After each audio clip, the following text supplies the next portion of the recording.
जो भी एक मासिक रूप से सम्मान निधि देने की व्यवस्था की है। किंतु मैं अत्यंत विनम्रता के साथ, चूंकि हमारे प्रदेश के सांसद और माननीय विधायक यहाँ मौजूद है, ये मैं मांग के रूप में नहीं रख रहा हूँ। मीसा बच्चों के प्रति हमारे मन में अत्यंत सम्मान है। उन्होंने दूसरी आज़ादी की जो लड़ाई लड़ी वो एक इतिहास है। किंतु मैं एक पत्रकार के रूप में इतना कहना चाहता हूँ, जो सम्मान निधि मध्य प्रदेश में पत्रकारों को मिल रही है अत्यंत कम है। और पत्रकार लोकतंत्र की आज़ादी पत्रकारों ने सिर्फ आपातकाल के दौरान नहीं लड़ी, हम तो नित्य प्रति लड़ते और लड़ते रहेंगे। हम किसी के ऊपर एहसान नहीं करते, ये हमारा कर्तव्य है। यदि हमने कलम उठाई तो इसलिए नहीं उठाई कि इसमें कुछ गाड़ी के पीछे प्रयास लिख लेने से हमें कोई एक विशिष्ट नागरिक का दर्जा मिल जाता है। हम समाज के लिए इसलिए लड़ते हैं कि हमारे मन में वो संवेदनशीलता है। एक पत्रकार अगर सड़क पे पड़ी हुई लाश देखता है तो उसके ऊपर कविता नहीं करता है, उस प्रधान को समाज के सामने, पुलिस के सामने, कानून के सामने प्रस्तुत करने की कोशिश करता है। कई बार ये लगता है कि हमारे ऊपर ये आरोप करते हैं कि आप अपने विषय से भटक गए। अधिकतर नेता जो कह रहे थे कि आप जी रिकॉर्ड हमने कहा था, आपने छाप दिया, हमेशा ये सुनने मिलता है कि हमारे बात को तोड़ मरोड़ के पेश किया गया। पर जैसे भी वो पत्रकार पेश तो कर देता है, अगर हम उसको पेश न करें तो देश में कितनी बड़ी संवादहीनता हो जाएगी ये आप सोच सकते हैं। जबकि ये प्रदेश कार्यकारिणी आज दमोह में हो रही है, इसमें हमारे संगठनात्मक विषयों पर चर्चा होगी। इसके साथ साथ पत्रकारिता से जुड़े जो ज्वलंत मुद्दे हैं उन पर हम चर्चा करेंगे और आने वाले कार्यक्रमों को तय करेंगे। आज दमोह में हमारा ये पहला कार्यक्रम हुआ। मुझे अत्यंत प्रसन्नता है कि आप सभी लोगों ने इतनी बड़ी संख्या में आकर हमारा उत्साहवर्धन किया, स्वागत किया। मैं यहाँ के स्थानीय कार्यकर्ताओं के साथ साथ यहाँ के हमारे जितने भी सम्मानित नागरिकगण संगठन हैं उन सभी के प्रति विनम्रता के साथ आभार व्यक्त करता हूँ, इस आश्वासन के साथ कि जर्नलिस्ट यूनियन जो है वो प्रजातंत्र के इस चौथे स्तंभ के रूप में अपने दायित्व के निर्वहन में सदैव सजग रहेगी, सक्रिय रहेगी और जो भी दायित्व की अपेक्षा समाज हमसे करेगा उसे पूरा करें। बहुत बहुत धन्यवाद। जय भारत। अब सीधे आवाज आज के कार्यक्रम को मुख्य अतिथि श्री प्रहलाद पटेल जी, माननीय सांसद दमोह लोकसभा क्षेत्र जो आए और हम सबको अपना बेड़ा प्रदान करें और जोरदार तालियों से स्वागत करें श्री पटेल। कार्यक्रम के विशिष्ट अतिथि मेरे बड़े भाई वाजपेयी जी, जवेरा के विधायक माननीय प्रताप सिंह जी, नगर पालिका के सम्मान्य अध्यक्षा श्रीमती माननीय सती जी, डिस्ट्रिक्ट बार के अध्यक्ष सम्मान्य कमलेश जी, मंचस्थ सभी अन्य पदाधिकारीगण, सामने बैठे हुए सभी, ऐसे बहुत सारे लोग हैं जिनको मैं प्रत्यक्ष से जानता हूँ और वो मेरे अग्रज हैं। आवाज को बढ़ा दिया है कब तक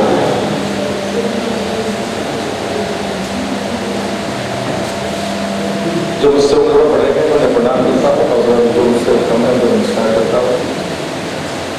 मेरे जिले में राज्य भर से जो भी प्रतिनिधि आए हैं, संसद सदस्य होने के नाते, एक वैचारिक कार्यकर्ता होने के नाते मैं हाथ जोड़कर आपका स्वागत और अभिनंदन करता हूँ। हम सबके लिए महत्वपूर्ण क्षण है। आते समय भी सोच रहा था, कई बार हम लोग नियमित तौर पर रविवार हम बैठते हैं, राजनीति हो या पत्रकारिता हो, विनोद के लिए नहीं होती। हम दोनों की जिम्मेदारी बराबर है। कौन भटकता है, कौन जिम्मेदारी पूरा करता है, नहीं करता है, इसका आकलन सदैव चलता रहता है। आकलन पर मतभेद भी होते हैं, लोग अपनी सुविधा के साथ उसको परिभाषित करते हैं, उसके मायने बदल देते हैं। लेकिन पत्रकारिता का अपना उद्देश्य, उसमें कोई परिवर्तन नहीं हो सकता। राजनीति का अपना उद्देश्य, उसमें कोई परिवर्तन नहीं हो सकता, किसी के चाहने से और ना चाहने। मायने जरूर बदले, अर्थों को अपनी सुविधा से परिभाषित करना एक फैशन बन गया। लेकिन एक दूसरा परिवर्तन भी है जो तकनीक के साथ में पत्रकारिता में आया है। एक पत्रकारिता थी जो लेखन के आधार पर सर्वोच्चता प्राप्त करती थी, अब वो विश्वल के साथ में जब सामने आती है, और अब तीसरा चरण शुरू हो गया है जहाँ पर वेबसाइट और फेसबुक के आधार पर जो अपनी राय को बदलने में बहुत ताकतवर हो। लेकिन मैंने पिछले सत्र में एक प्रश्न लगाया था, कानून नहीं है, ना तो सामाजिक सुरक्षा की गारंटी है और ना ही इस बात की गारंटी है कि अगर आप मिसलीड करते हैं तो आपके खिलाफ में कार्रवाई कौन सा फोरम करेगा कि ये भी तय नहीं है, कानून तो नहीं बात। तो चूंकि मैंने मजदूरों के क्षेत्र में काम किया था, तो मैं कई बार सोचता था ये कैमरामैन चाहे वो विजुअल आई वैसे करता हो और चाहे वीडियोग्राफी करता हो, संपत्ति को छोड़ दीजिए, लेकिन बाकी जो नुकसान होते हैं उसकी भरपाई का कोई प्रावधान नहीं, सिवाय इसके कि आपकी जो प्रतिष्ठा है, जो आपका महत्व है, उसको ध्यान में रखकर कोई कंपनसेशन अरेंज कर दिया जाए, उसकी अनिवार्यता नहीं है। और फिर मुझे लगा कि कई बार जब कभी संवाद होता है नेताओं को खासकर इस बात पर आपत्ति होती है, मैं जनप्रतिनिधि बहुत छोटी मुझसे रहा हूँ, लेकिन मैं ये मानता हूँ कि अगर गलत समाचार भी निकले तो हमें उसको स्वीकार करना चाहिए, हमें अपने पक्ष में सफाई भी देनी चाहिए। मैंने तो कभी अपनी तरफ से कभी कोई खंडन वंडन किया नहीं। मैं ये मानता हूँ कि संघर्ष के एक हिस्से में कभी न कभी वो चीज सामने आएगी और वो चर्चा का विषय उसी क्षेत्र में होना चाहिए जिस राजनीति में अगर कोई गड़बड़ है तो हम उसको पूरी ईमानदारी के साथ उसका प्रतिवाद करते हैं, चाहे वो घर के भीतर हो चाहे वो घर के बाहर हो। ऐसा पत्रकारिता में भी होगा, उनको करने दीजिए। अगर आपको लगता है तो फिर आपके पास तो खुले हुए आप विकल्प है, आप पहले भी कर सकते हैं, आप अपनी बात करिए, बहुत नैतिक साहस है, पैसा करिए तो संघर्ष करने का। लेकिन अक्सर ऐसा होता नहीं, और इसलिए चूंकि हम एक राष्ट्रवादी विचारधारा को लेकर चलते हैं, हमारी अपनी जिम्मेदारियां अलग हैं, लेकिन व्यापकता और संसाधन नहीं होने के कारण आप अपने लक्ष्य को पूरा बहुत आसानी के साथ कर नहीं सकते कि चुनौती है हमारे साथ। और फिर इस पर भी हम अगर समय के साथ बदले नहीं, समय के साथ में उन बातों को सहेजा नहीं, तो मुझे लगता है कि हम अपने लक्ष्य को प्राप्त नहीं कर पाएंगे।